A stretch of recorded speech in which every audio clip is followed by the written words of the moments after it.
जिस मन बसै सुन लाए प्रीत, तिसु जन आवे हर प्रभु चीत।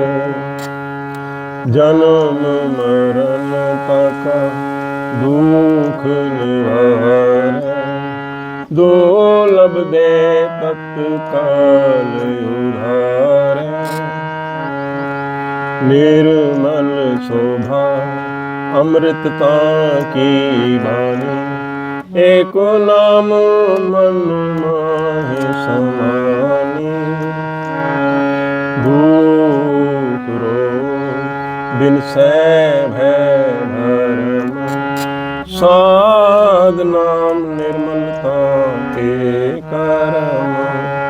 सब ते उच्चता की शोभा बनी, नानक के गुण नाम सुख मनी।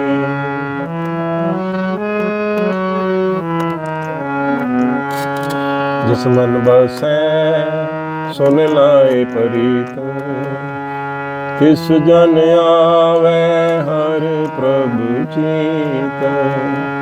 जन्म मरण का दुख निवारै, दुर्लभ दे तत्काल उधारै।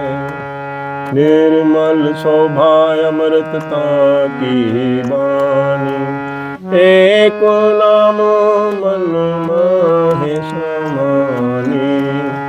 दुख रोग बिन सै भय भरम, साध नाम निर्मलता कै करम। सब ते उच्चता के शोभा बनी, नानक के गुण नाम सुख मनी। सब ते उच्चता की शोभा बनी, नानक ये गुण नाम सुख मनी। वाहिगुरु जी का खालसा, वाहिगुरु जी की फतेह। गुरबाणी कीर्तन कथा की श्रृंखला में आपका स्वागत है। हरि जस गायन करते हुए, हरि नाम गुण गायन करते हुए गुरु जी उपदेश करते हैं। जिस मन बसे सुने लाए प्रीत, तिस जन आवे हर प्रभु चीत। जब प्रभु कृपा करते हैं तो स्वयं आके हृदय में बस जाते हैं और फिर प्यार उपजता है, सुनने का मन करता है। तिस जन आवे हर प्रभु चीत। और ऐसी जब कृपा होती है ना, तभी प्रभु भी याद आता, नहीं तो इस मायावी संसार में प्रभु याद आता ही नहीं है। जन्म मरणता का दुख निवारे, दुर्लभ दे तत्काल उधारे। और फिर ये जन्म मरण का चक्र खत्म हो जाता है, क्योंकि द्वैत खत्म हो जाती है। आत्मा तो और परमात्मा के साथ एक हो जाती है।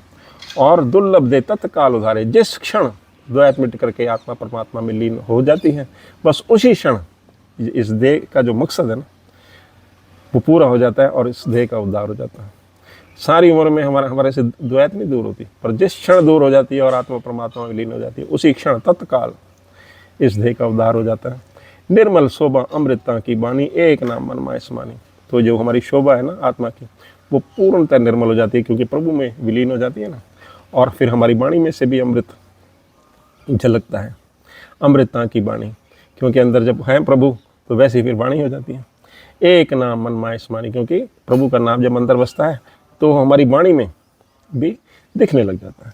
दुख रोग बिन से भय भरम, दुख रोग इन सब का नाश हो जाता है, डर का भी नाश हो जाता है, क्योंकि प्रभु है, एक ओंकार है अगर अंदर, उसको किसका डर है। साध नाम निर्मलता के कर्म। और फिर तभी ना, अगर ऐसी अवस्था हो, तभी उस व्यक्ति का नाम साधु पड़ जाता है, निर्मलता के कर्म। और फिर वो कर्म है ना, वो भी बहुत निर्मल हो जाते हैं, क्योंकि अंदर द्वैत भाव है नहीं, प्रभु का नाम है, तो कर्म भी वैसे ही शुभ और निर्मल हो जाते हैं। सब ते उच्चता की शोभा मनी, नानक एक गुण नाम सुख मनी। अगर ऐसी अवस्था होती है, द्वैत है नहीं, प्रभु में आत्मा लीन हो गई है, तो जो प्रभु की शोभा है सबसे ऊंची, तो वैसी ही आत्मा की शोभा हो जाती है, सबसे उच्चता की शोभा बनी। नानक एक गुण नाम सुखमणि। तो प्रभु नाम की जो सुखमणि है ना, जो सुखों को प्रदान करती है, तो उसका ये गुण है, जब हृदय में बस जाए तो शोभा ही शोभा है, कल्याण ही कल्याण है। और ऐसा गुरु जी का उपदेश है। इसी के साथ दास को आज्ञा बख्शें। हुई गलतियों के लिए दास क्षमा का प्रार्थी है। अरदास करें कि ये कीर्तन कथा की श्रृंखला आगे भी इसी तरह से चलती रहे। अभी पहले इंग्लिश में अनुवाद हुआ था पूरा सुखमणि साहब का, आज हिंदी के सुखमणि साहब का पाठ का भी की भी समाप्ति है। और अरदास करें कि कल से तो आपके आशीर्वाद से, आपके जो शुभकामनाओं से पंजाबी का जो अनुवाद है ना गुरबाणी का, वो भी इसी तरह से चलता रहे। सो इसी के दास को आज्ञा बख्शें। वाहिगुरु जी का खालसा, वाहिगुरु जी की फतेह।